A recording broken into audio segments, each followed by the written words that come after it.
बिस्मिल्लाहिर्रहमानिर्रहीम। अस्सलाम वालेकुम। वरासत के हवाले से एक शॉर्ट सा क्वेश्चन यहाँ शेयर कर रहा हूँ। एक मुतवफ़ी, उसके वारसान में दो बेवा, एक बेटी और एक कज़न का बेटा मौजूद है। अब प्रॉपर्टी किसको मिलेगी और कितना शेयर मिलेगा? सबसे पहले तो जो दो बेवाएं, तो आप समझ लें कि जब औलाद मौजूद होती है तो बेवा का शेयर होता है 1/8। आठवां हिस्सा बेवा की तरफ जाएगा। अब आगे क्योंकि दो बेवाएं, तो यही आठवां हिस्सा इसके फर्दर दो हिस्से हो जाएंगे। अगर 80 लाख रुपया है, सो इट्स मीन कि 10 लाख वो बेवा की तरफ जाएगा। अब क्योंकि दो बेवाएं, तो 10 के दो हिस्से करके 5-5 लाख उन दोनों में तकसीम हो जाएगा।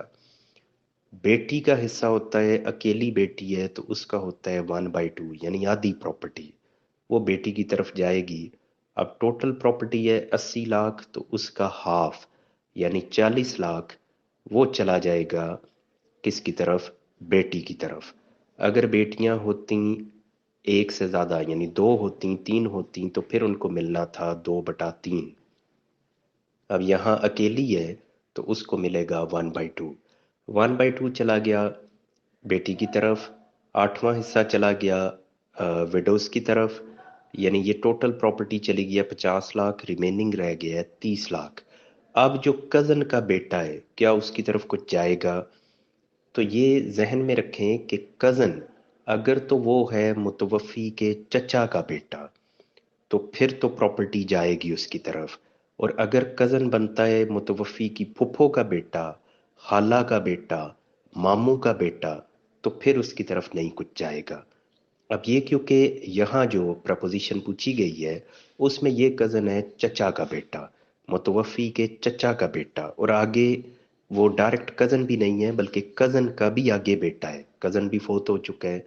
ऐसी सूरत में अब ये प्रॉपर्टी इसकी तरफ जाएगी क्योंकि ये चचा के बेटे का बेटा है, तो ये प्रॉपर्टी में हकदार बनेगा। अगर ये होता फुप्पो का, मामू का या खाला का बेटा, तो फिर उसका राइट नहीं बनना था।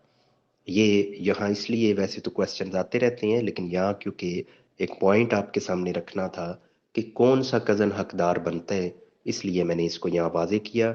और सेकेंडली ये भी अक्सर पूछा जाता है कि अगर बेवा दो हों तो हर एक को 1/8 मिलेगा या उसी 1/8 के फर्दर हिस्से किए जाएंगे? तो जनाब 1/8 के ही हिस्से किए जाएंगे, बेवा एक हो, दो हो, तीन हो, चार हो, जो भी तादाद हो वो 1/8 ही उन्हें मिलेगा, उसके हिस्से होंगे।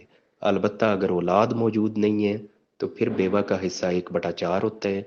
फिर अगर दो या तीन मौजूद हैं तो 1/4 के दो या तीन हिस्से कर दिए जाएंगे।